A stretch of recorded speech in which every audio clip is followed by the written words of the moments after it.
Ok, donc aujourd'hui je vous propose de vous présenter un petit outil qui vous permettra de créer un site internet en quelques secondes grâce à l'IA. Ça va peut-être être un peu technique pour certains, mais je vous promets que si vous êtes un peu débrouillard, vous devriez pouvoir vous en sortir même si vous ne savez pas coder. Avant de commencer, je vous rappelle rapidement que si vous êtes intéressé au sujet du web design, j'envoie une newsletter chaque semaine où je partage des conseils et des apprentissages en ce qui concerne le web design. Donc n'hésitez pas à vous abonner, je vous mettrai un lien dans la description.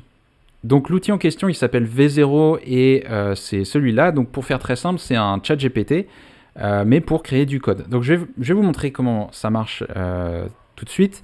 Mais rapidement, avant, pourquoi on aurait besoin d'un tel outil? En fait, il faut se dire qu'aujourd'hui, pour créer un site internet, le coder à la main, c'est pas forcément la meilleure idée parce que ça va prendre du temps. Vous allez passer du temps à coder des interfaces. Et c'est pas forcément là où il y a la plus grosse valeur ajoutée. C'est généralement, ça va avoir plus d'importance de bien travailler le copywriting, de faire en sorte que vous n'avez pas de bugs, etc. Et donc généralement pour créer des pages web, on va utiliser des site builders, donc comme Webflow, WordPress, Wix, etc. Le problème c'est que parfois vous allez avoir des besoins très spécifiques et là vous allez avoir besoin de coder parce qu'il n'y a pas forcément un plugin ou quoi que ce soit qui existe pour ça. Donc je pense notamment quand vous avez des sites qui sont à moitié application web et à moitié site web, c'est là où en fait c'est dommage de devoir se dire pour la partie application vous êtes obligé de coder, vous n'avez pas le choix, et pour la partie site web, vous voulez garder la même stack d'outils, donc vous allez aussi coder, mais finalement vous allez perdre du temps à coder des interfaces, alors que si vous l'aviez fait avec Webflow, ça vous aurait pris 10 minutes, je sais pas, enfin voilà, ça aurait été beaucoup plus rapide. Donc c'est là en fait l'idée de V0, c'est de pouvoir vous aider à créer des pages très rapidement, voire même instantanément, grâce à l'IA. Et donc l'idée évidemment c'est que ces pages soient totalement adaptées à votre besoin.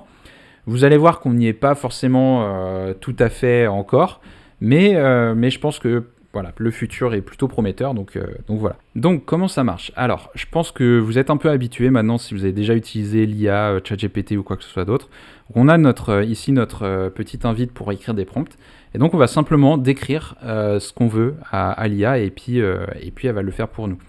Donc ici je vais lui dire je vais lui demander une landing page pour mon SaaS pour les photographes. Hop. Et voilà, donc je vais faire ça. Je vais pas forcément rentrer trop dans les détails. Alors je vous avoue que je n'ai jamais essayé de lui parler en français, donc je sais pas s'il comprend, mais je pense que oui. Et là vous voyez que voilà, il commence à me générer mon interface en temps réel. Voilà, donc voilà, avec du texte, etc. Bon très bien, il comprend le français, donc c'est parfait. Et voilà, et vous voyez la page qui se crée en temps réel. Donc ce qui est bien, c'est qu'il me fait 3 propositions. Donc vous voyez là, j'ai proposition A, B ou C. Donc là avec un fond noir, là avec un fond blanc, là avec une autre typographie. Moi j'aimais bien la première par exemple.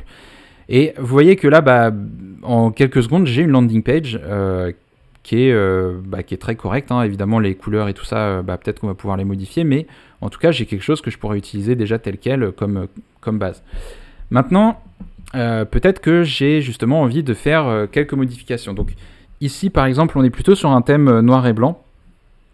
Je vais plutôt prendre la deuxième, ça va peut-être être un peu plus simple pour vous montrer. Donc là, j'ai un thème noir et blanc.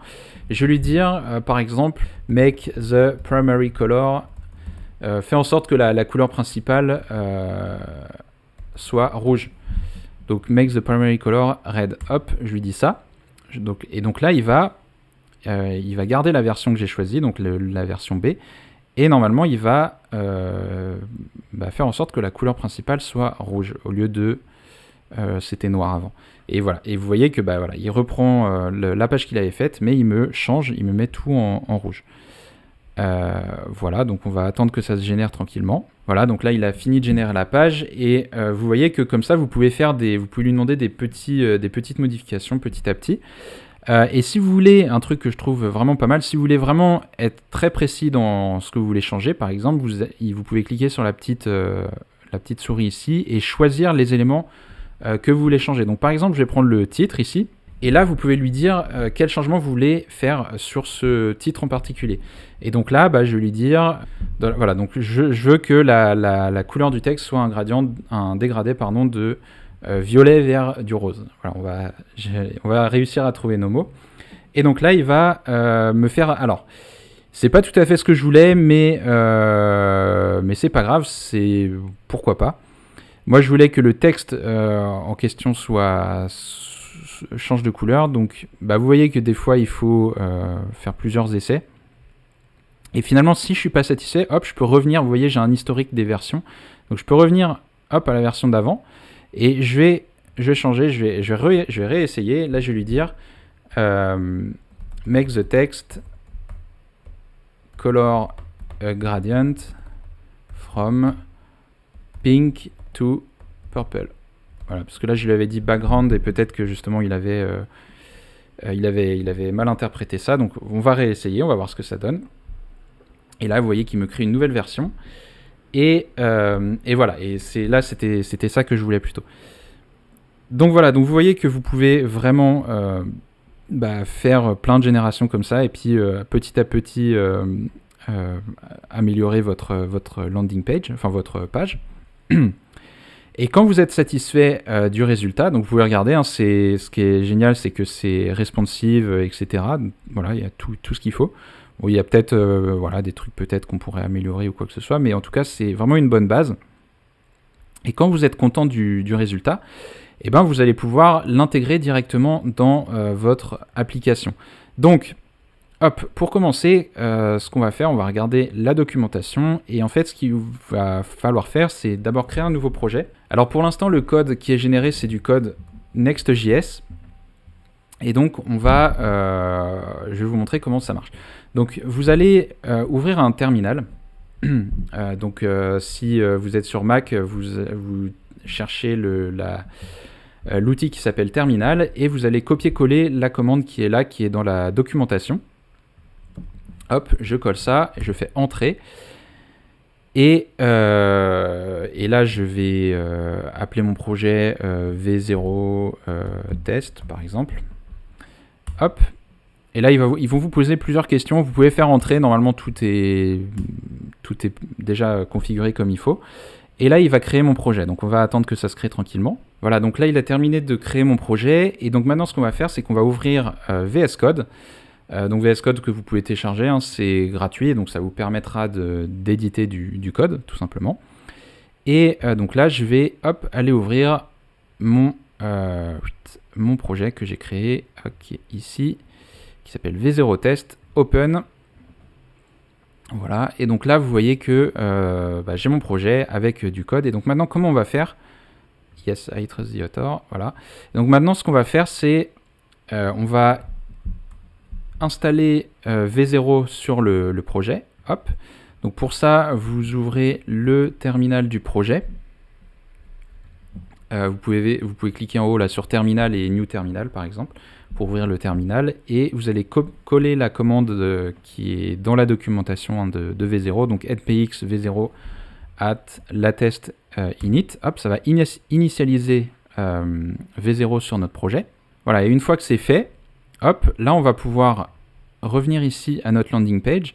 Et là vous avez deux possibilités. Soit vous copiez-coller le code qui est ici. Donc vous avez component.jsx, le style en CSS et le layout, etc. Mais moi ce que je vais plutôt faire, ce qui est plus simple, c'est que je vais simplement copier carrément le composant qui m'a créé. Et je vais l'installer de cette manière. Donc vous faites npx v0 add, le nom du composant, c'est ce que vous pouvez copier ici. Hop, et donc là, ça va m'installer mon composant dans mon projet. Donc je vais l'appeler landing page. Voilà, par exemple. Et là, vous allez voir que j'ai dans mon dossier components, voilà, j'ai mon composant landing page qui s'est créé, donc qui est là. Donc j'ai tout mon code. Voilà, donc vous pouvez regarder le code, vous pouvez aller le modifier vous-même si besoin. Et donc maintenant, ce qu'on va faire, c'est évidemment, on va essayer de voir comment on peut ajouter cette landing page dans notre projet. Donc, pour lancer un projet Next, vous pouvez faire npm run dev. Hop. Ça va démarrer la version locale. Et donc après, vous pouvez aller sur localhost 2.3000. Voilà, donc ça, c'est la page de base du projet. Maintenant, on va remplacer tout ça, là. Hop, on va remplacer par notre landing page. Donc, ce que je vais faire return. Hop, hop, hop. Return. Et là, je vais mettre mon composant. Tac, landing page. Il me l'importe automatiquement. Vous voyez, donc landing page. Donc, c'est bien la landing page que j'ai ici. Tac. Je sauvegarde. Et là, quand je reviens sur la page et que je recharge, voilà, hop là. J'ai bien ma landing page. Alors, il y a des trucs un peu bizarres. J'ai l'impression là qu'il y a des marges pas forcément extraordinaires. Mais en fait, non, c'était comme ça. Oui, c'était comme ça. Donc, c'est la génération juste moi j'aurais pu lui demander une meilleure génération. Voilà, donc j'ai ma landing page qui est là. Alors, voilà, ça vaut ce que ça vaut. Donc, moi, ce que je vous...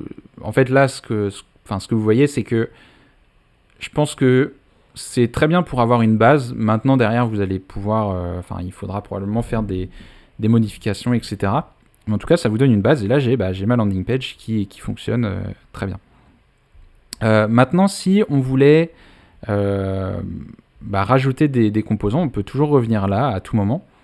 Et puis là, je lui dis, par exemple, ajoute un composant ou une section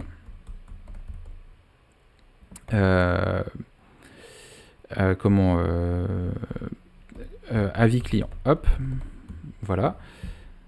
Et là, il va me rajouter une section avis client. Tac.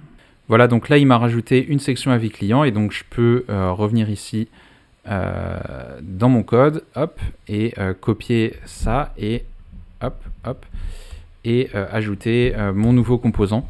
Alors, ça va être un composant différent. Donc, vous allez voir que je garde ma première landing page. Et là, je vais avoir ma landing page, comment on dit, alternative, par exemple. Voilà.